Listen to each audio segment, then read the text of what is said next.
Hey, what's going on, everybody? Thanks for joining. This is the Sprint Review. So this is Sprint 4. The Sprint Review is a personal finance show that is designed to talk about the needs of tech professionals and primarily younger tech professionals that are just starting families and just really trying to get organized with all the various things that they have going on financially and otherwise.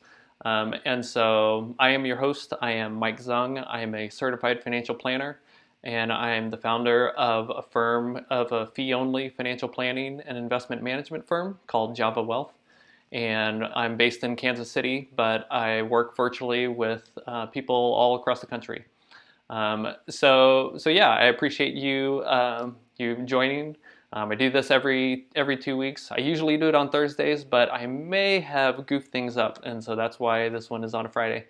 Um, but anyway, I appreciate it. And so today, what we are going to be talking about is how to find the right financial planner and avoid the wrong ones. So I, the it's very confusing to try to go and find the financial planner, and even before doing that, even trying to figure out if you need a financial planner is a very it can be a very big decision and a big scary decision. And so once you do decide to do that and you're trying to go out there and actually hire a financial planner, the landscape is very confusing, and it's very difficult to differentiate one from another. And so what I'm going to try to do today is to help explain what the landscape is like, and different things to think about whenever you are deciding on what financial planner that you should hire.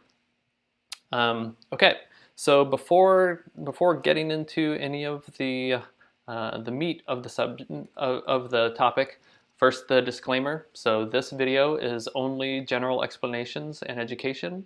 It is not specific tax, legal, or investment advice. And before considering acting on anything you see in this video, first consult with your tax, legal, or investment advisor. And if you don't yet have one, then that's exactly what I'm going to be talking about today, and helping you figure out how to find one. Okay, so yeah, like I was saying, what I'm going to be talking about more here is you've already made that decision to hire a professional to help with your finances. Now, before making that decision, I know that there are some people that have the propensity to be more of a do-it-yourself person for managing your own finances. And I guess first prefacing everything that I'm going to be talking about, a lot of it is very much of my own personal opinions, and so while I believe that everyone needs to have a financial plan. Like I don't think that is I don't have any question about that. Everyone needs to plan financially for what their life is going to be, and it's not just because otherwise if you're not paying attention, then money is just going to flow through and you're just going to wonder where it went, right? And so I definitely feel like everyone needs to have a financial plan.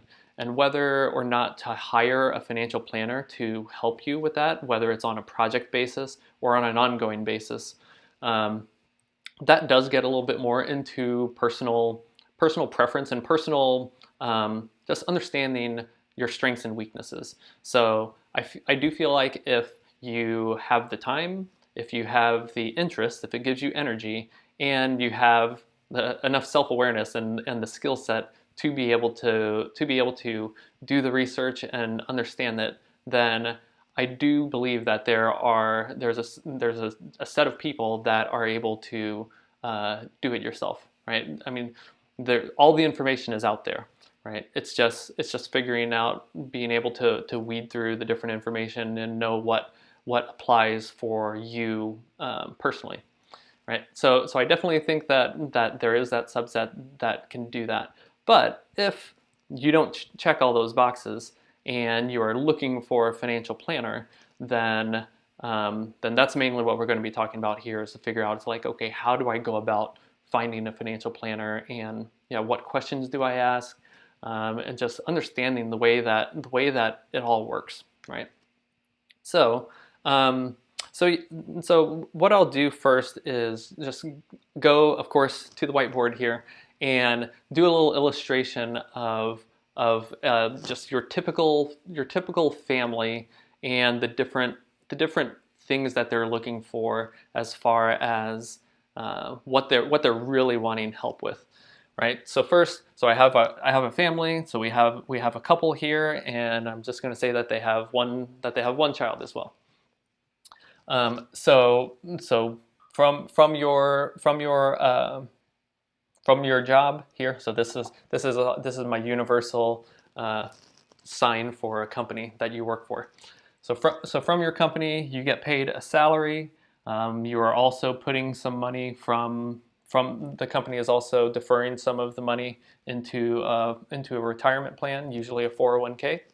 And then actually this here is something that gets specific to the a lot of the clientele that I work with, in the form that your company is also not just paying you a salary, but they could be paying you in various types of stock compensation. So RSUs, stock options, ISOs, the ESPP, stuff like that.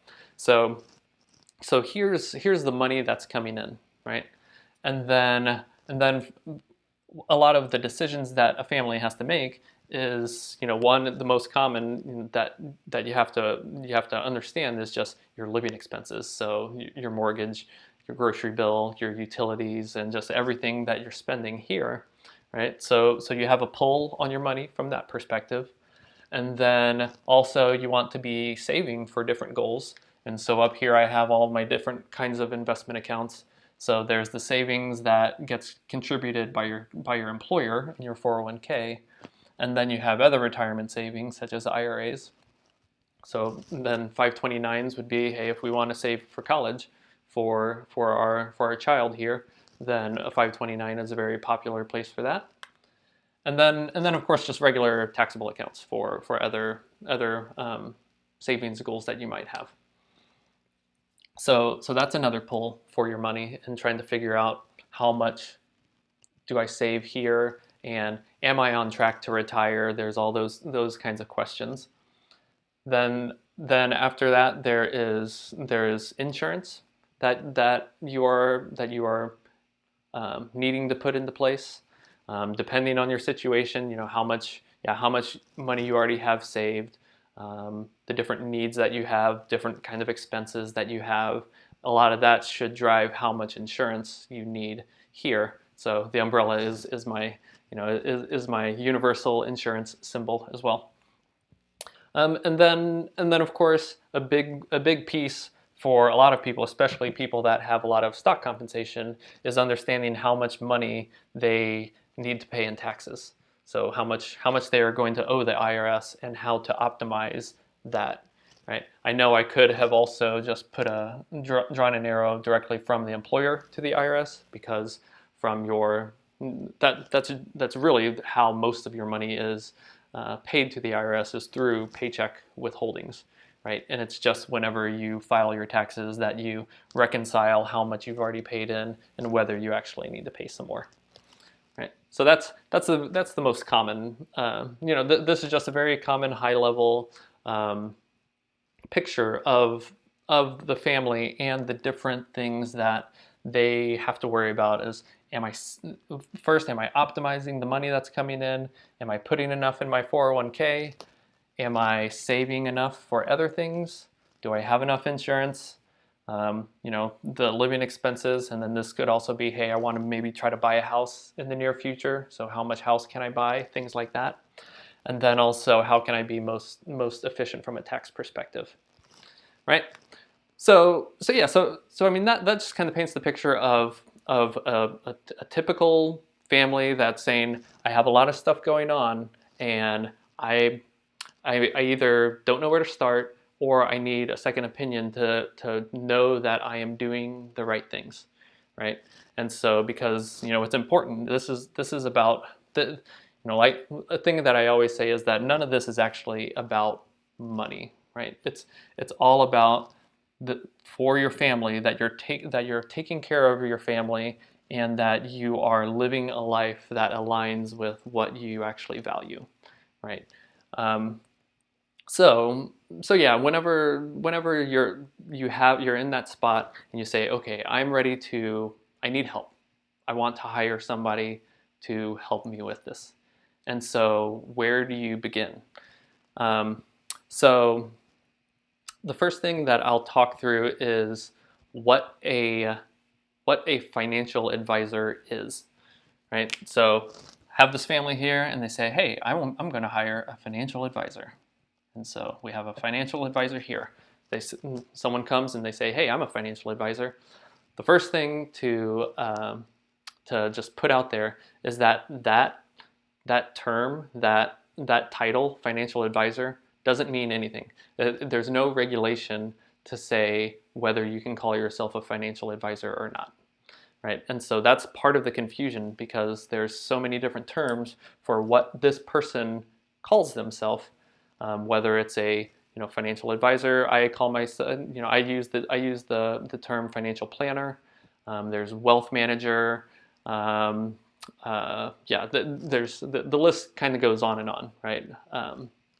So from that perspective, that definitely adds to the confusion of of the person that you're talking to and what their job actually is. So so really from a regulation perspective, from a licensing perspective, there are three main roles. So there are insurance agents, there are securities brokers, and there are investment advisors, right? Okay, so first, if this person they call themselves a financial advisor, but as far as their licensing, they are an insurance agent. So from that perspective, in this entire picture, the way that they are getting, the way that they get compensated and the business that they are in is they are in the business of selling insurance. And so this is where the focus is. And so if this couple says, hey, I need help, I need to make sure that I'm saving enough and doing all of these other things, the insurance agent, the main tool in their toolbox is different kinds of insurance, right? So the way that they are paid is on, they'll get a commission on anything that's sold here, but anything outside of here is,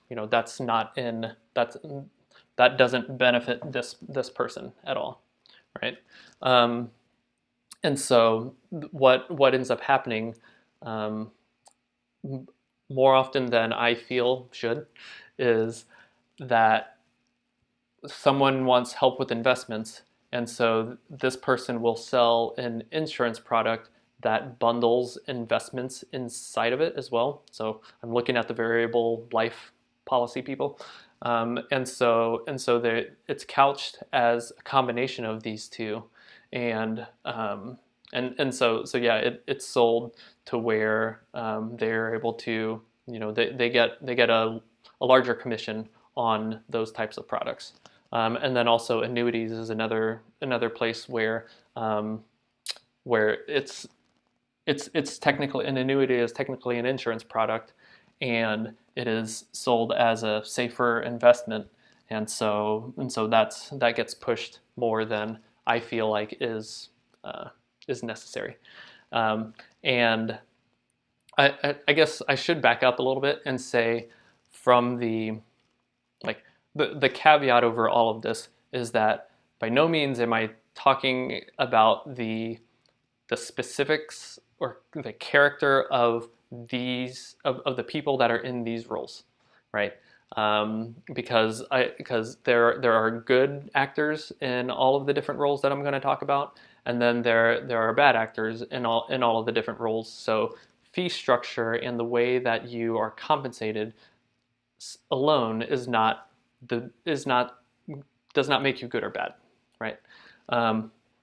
But I will say that I am very biased whenever it comes to what I feel like is the most is the structure that puts this person on the same side of the table as the people hiring them, right? So just getting that all out of the way. Okay, so that is the insurance agent perspective. So and there's different licensing and exams that you go through to say like, okay, you are now licensed to sell insurance. The other one is a securities broker. So a securities broker is a person who they are in the business of selling investment products, and they get a commission and other incentives on the sale of investment products. And so a very common version of that is that if this family is wanting to save here, so then there are investment products that you can get inside of an IRA or taxable accounts, and then also some 529s where the investment product comes with a commission, and then this person gets that commission. So one of the most common and most straightforward versions of it are A-share mutual funds.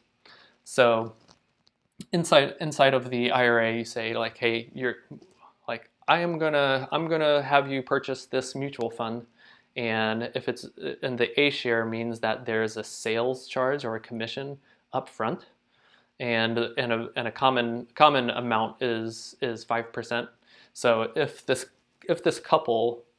family was saying, hey, I have, let's say, $100,000 and I want to invest it, that a securities broker will invest them into mutual funds with the sales load, right? And if they did an A-share, because that's the most straightforward example, then of that $100,000, then off the top, 5% of it, or $5,000, would be taken off as the commission, and that's to fund the company and to put for this securities broker to get a portion of that commission, right? So the actual amount that gets invested is $95,000, right?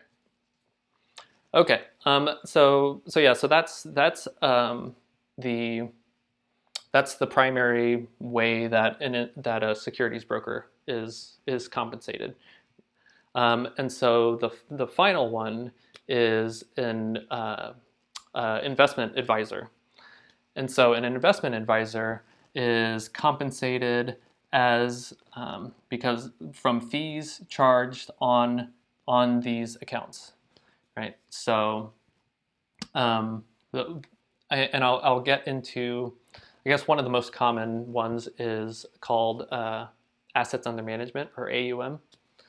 And so that would be like, rather than what I was just talking about with you buy an A-share and then a commission gets paid here, is that the money is put into the accounts, and then just on an ongoing on some regular basis, that there's a fee that is taken out of the accounts to pay the investment advisor, right? Okay, so before I go any further, one thing that is very important in this world is the regulations around called the standard of care that each role is held to. And so there's two different levels. So one is called the suitability standard, and then the other one is called the fiduciary standard. So first, the suitability standard is what insurance agents and securities brokers are held to. So whenever you are getting commission, and I'll just say commission here. Oh man, my green is running out, I think. Okay. So whenever you are paid on commission, then the standard that you are held to is called the suitability standard. And what that says is this person has to sell products to this family that is suitable to them, meaning that it is not out of the realm of possibility of like that it's not just completely crazy for this family to have it. But the big distinction is it is not necessarily in this family's best interest to buy that particular product. So that's a very big thing, right? Because from your perspective, you want someone that is on your side of the table. But whenever this person is compensated through commissions, then the standard that they are held to does not do that, right? So that's the standard for that. From the investment advisor perspective, they are held to what's called the fiduciary standard. And the fiduciary standard is, as I'm alluding to here, it says that you are legally bound to act in your client's best interest above your own, right? Because, and if you think about it a little bit more, if you're paid on commission, that commission runs through the company that this person works for, right? And unfortunately, a lot of the big names, a lot of the big names that people think of, hey, if I need help with investments and things like that, like it's this kind of arrangement, right? And so from that, like whose best interest that this person works for? This person works for a company, and so they have to serve the company, the best interest of the company, right? And so yeah, that's what I see as an issue with that arrangement, right? And then the the other mix. So there's the commission based, and then there's another version that is called commission plus fees.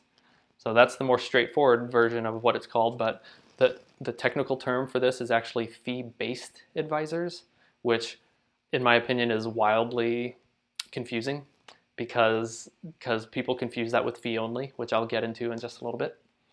And so the version of this, so if someone is fee-based, if this financial advisor is fee-based, then they are able to they're able to work as an investment advisor, and then they are also licensed as either an insurance agent or a securities broker as well. And so in some ways that can be nice because the same person can provide the advice and also supply the products. So that is something that is a strong suit of that fee-based world, right?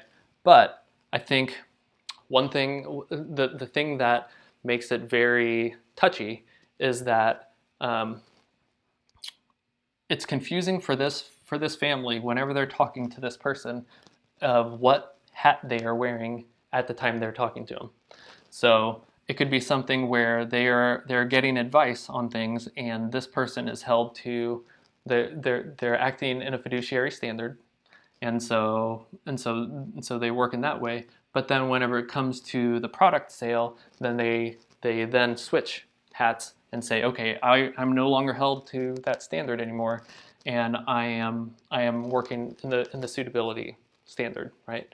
And so there gets to be that conflict of in this confusion of what like are you talking to me as a fiduciary right now, or now are you talking to me as an insurance salesperson, right? So that's the issue that I have with the commission plus fee, or otherwise known as fee-based model, right? And then the other version is fee only. So I'm just gonna erase that and say fee only. Okay, so in the fee only model, then you are if you call yourself fee only, then you are not allowed to get a commission on anything, right? On any sort of products at all. And the only way that you are compensated is either through billing managed accounts, through most popularly AUM, or actually getting compensated directly from your client, from your client through like cash flow or something like that, right? And so the thing that I find is a big strong suit of this model is that you are always acting in the fiduciary standard, and there's never any confusion of what role this person is playing. Is like they are a fiduciary at all times. And then there's the transparency of it with the other model of commission. Then it's from the family's perspective, they're buying products, and whenever they see their financial advisor, and they like, I hear this a lot where it's like, oh, actually I don't pay my financial advisor. He just gets paid by the company, right? Like he just gets a salary from the company, but I don't have to pay anything. And while maybe technically that's true because there's no direct link here, they're paying through the price of the things that they are buying, right? And the fact that it is supporting an entire company and then all the employees of that company, the amount that's being paid for that is often higher, and it's not very transparent as far as how much is actually being compensated, right? And that can be both from a financial perspective, or there's the advisors where you see it's like that they win trips and other incentives that are brought on by the companies that create the different products, right? So I'll try not to get on too much of a soapbox with that. Okay, so yeah, let me take a quick pause and so we've gone through the insurance agent versus securities broker versus investment advisor, and then kind of broken that down into the different fee structures that are in there, right? So the next part is specifically on the fee-only world. There's a few different flavors of fee-only, and as a a potential client of a financial planner or of a financial advisor, you decide what is the best fit in your situation for the type of arrangement that you want to have. Like I was saying, the most common is AUM. So it would be 1% on particular accounts, on managed accounts that this person would manage. And so most commonly that's IRAs and taxable accounts. And so that's one option, right? There are pros and cons actually of doing it this way from the family's perspective as well too. That there's some tax efficiencies actually of paying through specifically a traditional IRA. So that's a possibility, but where that doesn't work is in order for an AUM fee only advisor to be able to work with people, oftentimes you have to have a minimum amount to invest with them, because otherwise if the amount is too low, then it's not viable from a business perspective for them to take you on. And so oftentimes AUM advisors will have either an asset minimum or just a fee minimum, right? Full disclosure, I have a fee minimum too. So by no means am I trying to be holier than thou in that way. But in the case where, like, if you don't have assets to manage, then you're not really going to be able to work with an AUM advisor very easily, right? Okay, so that's a very common, that's the most common version of what fee only is. Another version is doing hourly planning. So that is a lot more straightforward, where you're just paying by the hour for the advice that you are getting from your financial advisor. So that's very clean. It's very similar to working with a lawyer, something like that. And that's nice because it's very transparent how much you are paying.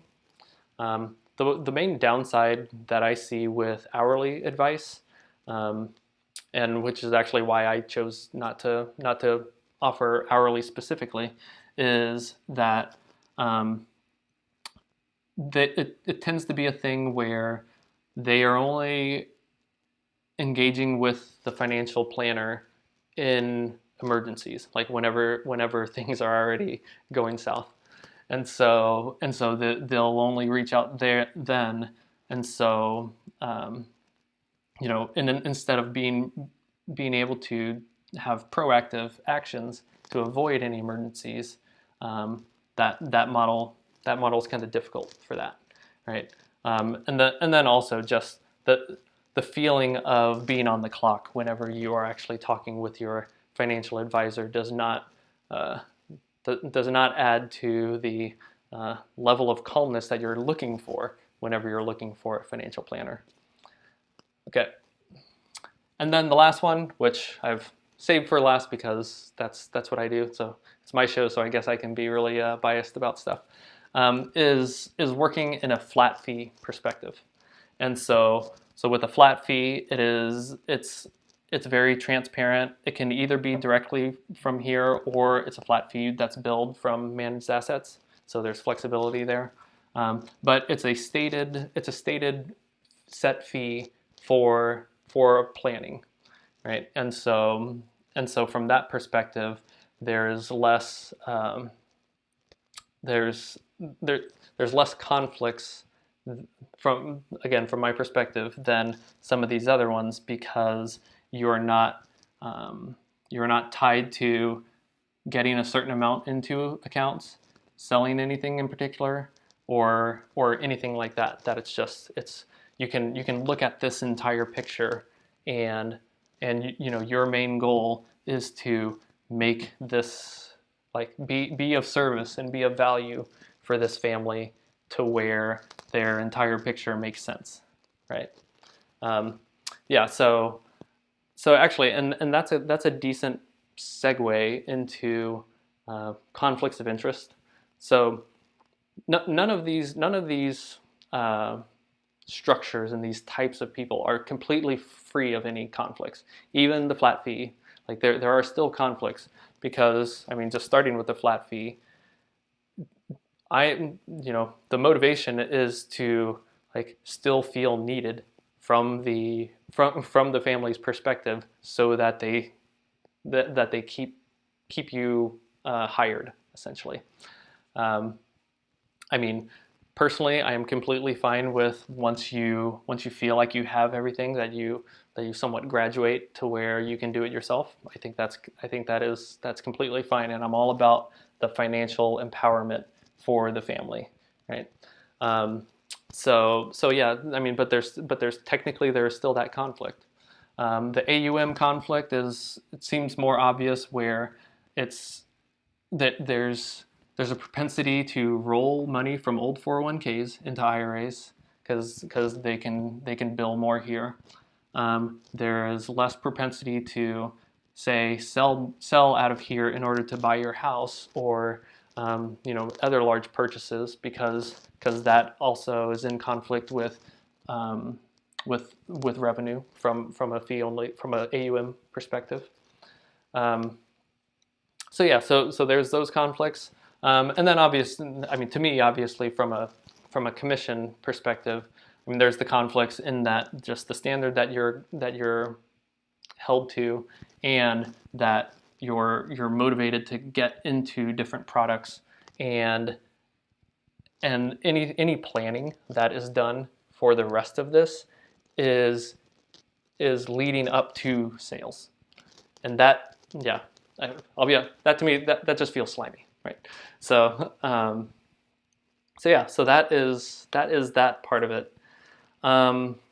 Okay, so I know I spent a lot of time just on how different types of financial advisors are compensated. And while that's not everything, I do think that it's a very large consideration, because as much as as as good as people are, it is still difficult to resist the the pull of more money for this person. I mean, because you think they have a family and everything else, and they're trying to provide, and so it's difficult to resist that to better serve the clients that they have, right? Okay. So other considerations outside of just the fees and the way that they are structured are qualifications. Um, like I was saying, anyone can call themselves a financial planner, and so that's difficult to really navigate. And so there are some designations that do show a higher level of education and experience and competency. And so the most common and the one that I would highlight the most is called the CFP, or Certified Financial Planner. And I'll add the little trademark just so that I'm in good graces with the CFP board. So having the CFP, or Certified Financial Planner, it just shows that they have an understanding of the breadth of what financial planning is. So it talks about investments, it talks about insurance, it talks about taxes, and so it's an estate planning, and so all of the different pieces. So it's very much of a broad, comprehensive view of personal finance. And so the CFP is that's a very good designation to look for whenever you're looking for some help. There are other ones that show more specific knowledge in certain specialties. So there's a designation for whether you're going through a divorce. There are ones for specifically that's catered more towards tax and equity planning. There's a bunch of different kinds. So designations are one to look for, right? And then another thing that is I think is very important is, what specialty do they have? What is their niche? So speaking for myself, like I was saying, this is called the Sprint Review, and it's for tech professionals. Like that is the world that I am very comfortable in the world that I know, and the different problems that entails would be things like, a big one is the equity compensation. So a lot of tech companies have a lot of equity compensation, and it can translate to a large percentage of the income for this family. And so planning around that equity compensation, especially from a tax optimization perspective, and then also whenever they are able to bring that money home, of where it goes, that can get very involved and very complicated. And so there's a lot of planning that can go into that. And so that's just one example of having that specialty and knowing, what are the specific problems that you are trying to get solved, right?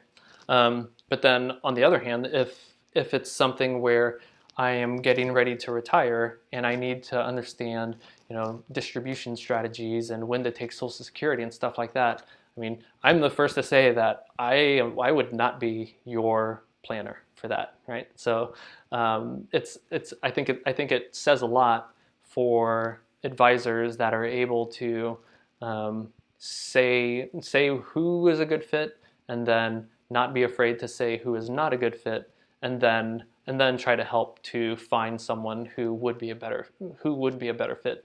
Because I mean, the world of personal finance there's a lot to it, and it is very difficult. I'd say it's impossible for one person to be able to understand all of the different nuances, right? So I think it's very important to find someone that can talk to the specific issues that you are trying to get solved, right? Okay. And then other considerations just goes to just the comfort level and the style of the type of person that you're looking to work with. So, I mean, obviously, if you're looking for someone that, wears a suit and tie a lot and sits behind the mahogany desk, then again, I'm not your person, right? So I'm in t-shirts half the time, and it's over Zoom, and it's all very laid back, and there's just the style just wouldn't fit, right? And not saying that the other way is wrong or anything like that.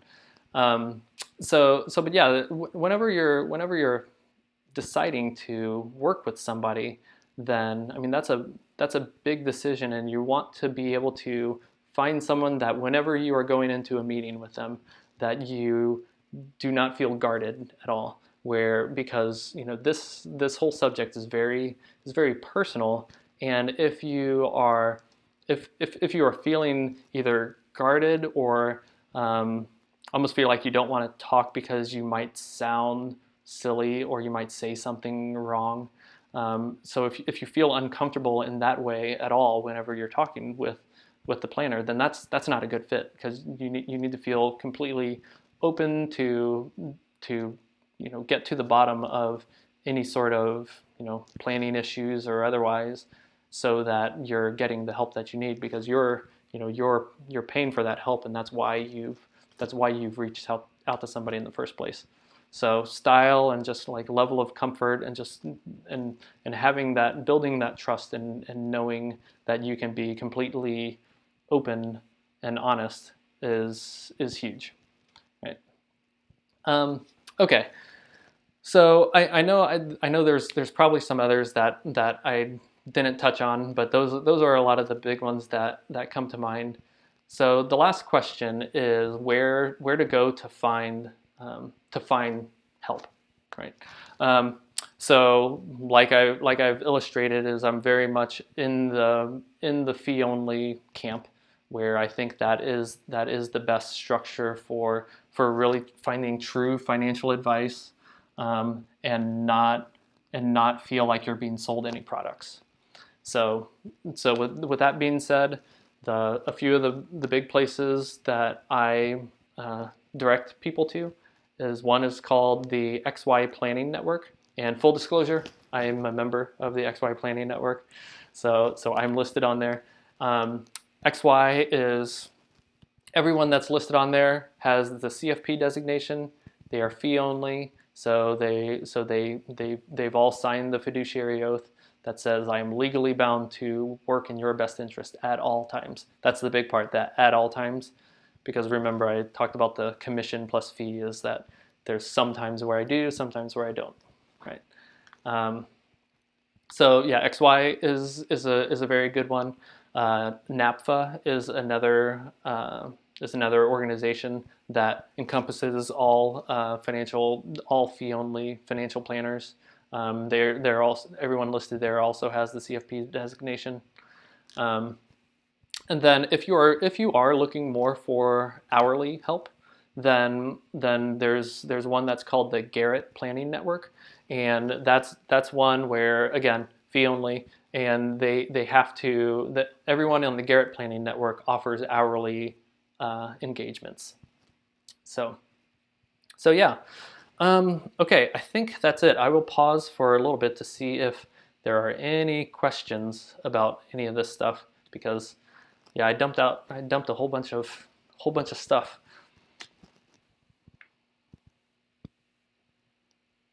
Okay. So what I will do is go to the Reddit question of the day. All right. So of course I picked one that is very topical to what we were just saying, and this is one that had a lot of interaction, a lot of upvoting. So what we're talking about here is a very popular and very hot topic. So this says, just me or are most financial advisors simply salesmen trying to sell financial products? I see so many people saying to get a financial advisor to consult with for financial advice. From what I've seen though, most financial advisors aren't actually advisors in the sense that they give you good advice. Instead, they intentionally give you bad advice so they can make a commission instead. I've heard countless stories about how someone went to an advisor at a bank, investment company, or similar and got sold annuities, life insurance, or high-fee mutual funds instead. So thoughts? Yeah, so it is very similar to what I was just saying, that unfortunately a lot of the people that hold themselves out as a financial advisor are insurance agents, securities brokers, and they are motivated through that. Now, whether they say they intentionally give you bad advice to make a commission, that gets to another a little bit of another level that I won't cross that line with you. But yeah, it definitely talks to that that paradigm and the world that of what financial services is that there is a large portion of it that is motivated through sale of products, and that does not serve the families and the clients best, in my opinion. Yeah, and actually, I did want to highlight. Oh, I need to actually go into the thread a little bit. Highlight one of the responses inside of here that I thought was really good.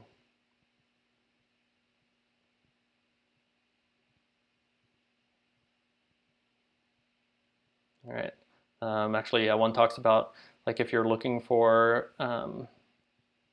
to do some research on a financial advisor, then there is a site called FINRA BrokerCheck, and that will list every financial advisor and the way that they are licensed, and then also a big part is whether they have any sort of disclosures on their record. So anything that would ding them, and so that's all public information that you can find. And all of these links that I said, I'll put into the comments of this as well.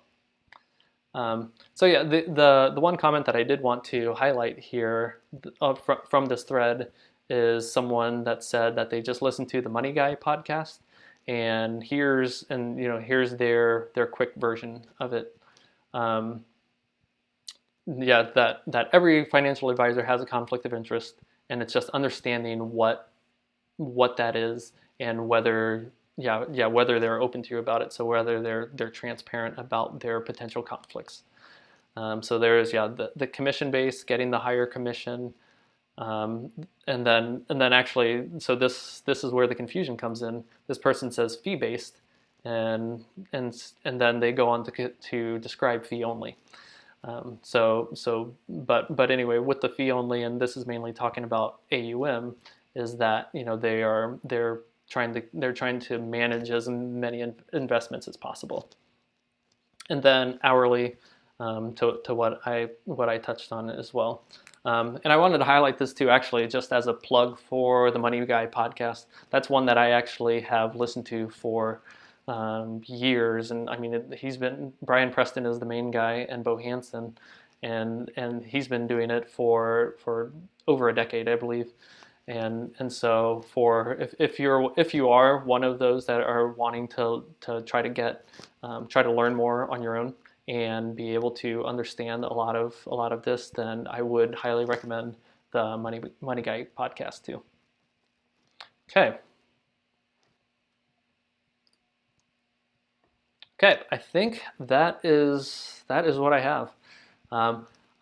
I appreciate you staying with me. Hopefully, this has helped paint the picture of what the financial advisor landscape, and just the way that it actually works more behind the scenes, and that helps um, that helps you decide in figuring out who is the right one for you, and so that you're able to get that peace of mind, get that trust, and be able to live a life that aligns with your values.